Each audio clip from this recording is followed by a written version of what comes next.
Want to know how to simulate a typing animation in Java? So, typing animation in Java is a tiny but really a slick thing to do.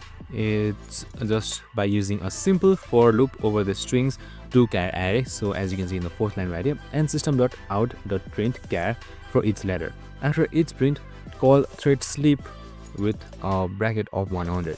That's 100 milliseconds creates the typing delay.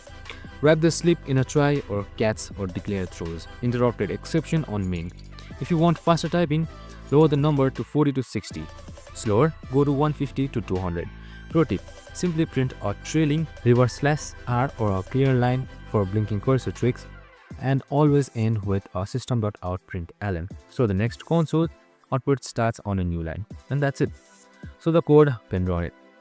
I hope this video helped. If it did, make sure to like, subscribe and tune in with us for more of these videos. There you go, the code has been run well as well.